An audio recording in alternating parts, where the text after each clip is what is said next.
Ready, start. The Bhopal gas tragedy is invariably the reference point whenever any toxic leakage takes place. In 1984, industrial disaster has become a symbol not only of the magnitude of damage that negligence can cause, but also the carelessness of the state in enforcing safety regulations and taking to task those responsible. The scenes witnessed on the outskirts of Vishakhapatnam were all the more reminiscent of Bhopal as a number of victims lay unconscious on the streets after exposure to styrene, which can affect the central nervous system from a facility operated by LG Polymers. The track record of Andhra Pradesh, major industrial hub, has been dismal.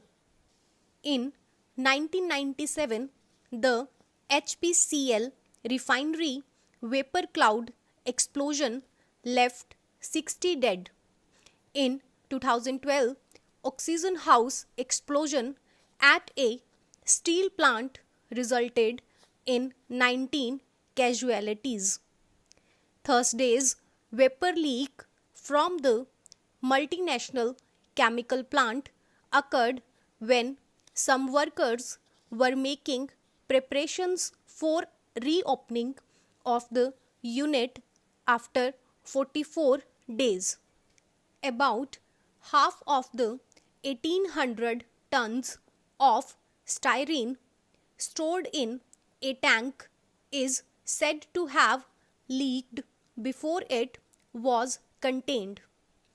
Company officials claimed a team of 15 remained on duty at the factory throughout the lockdown period to monitor it. If that was not enough to prevent the mishap, something is drastically wrong.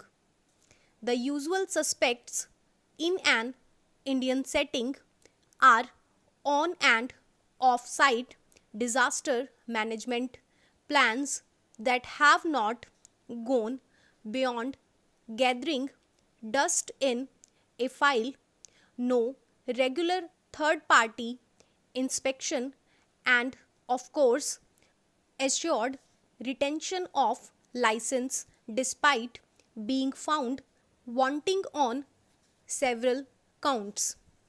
The Chalta Hai way of working is not incidental, it has been allowed to be institutionalized.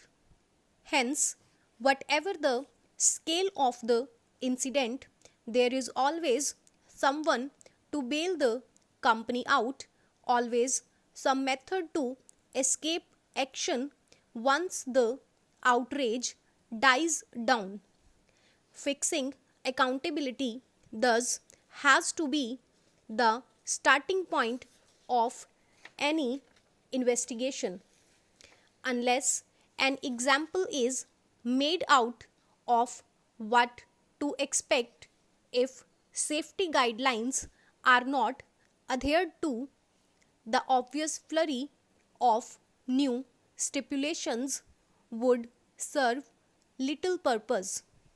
Para, if the sight of migrant laborers sweating it out not for an honest day's wage but to somehow return home to far away villages and towns has not hurt India's conscience, nothing will. That the country's workforce has been miserably let down would be an understatement. Now, that state governments have arranged rail journey, Karnataka added another layer of insult by suddenly cancelling the special trains that were to ferry migrants.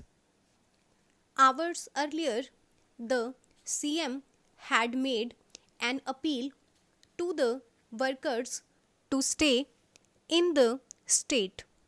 After the justifiable harsh reactions, wise counsel prevailed on Thursday and the no train order was withdrawn. The real estate lobby has denied applying pressure to prevent the exodus, but that is hard to believe.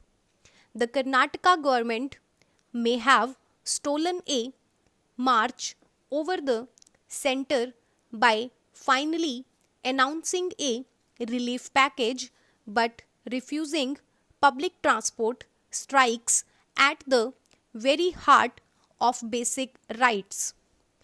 Out of work, without money, uncertainties mounting by the day, and pretty much left to figure out for themselves what the future holds. That has been the lot of migrant laborers during the past month and a half. If, following the financial and psychological blow they have suffered, all they crave for is the safety net of a caring environment that a home provides, that should not be hard to understand. Who is to take the judgment call on what is right for them and what is not? Obviously, only an employee can take a decision on where and when to work. If the conditions are conducive enough, logically, the laborers are bound to return, probably reflecting the government's thinking. Bengaluru South MP Tejaswi Surya had hailed the stoppage of interstate trains as a bold and necessary move.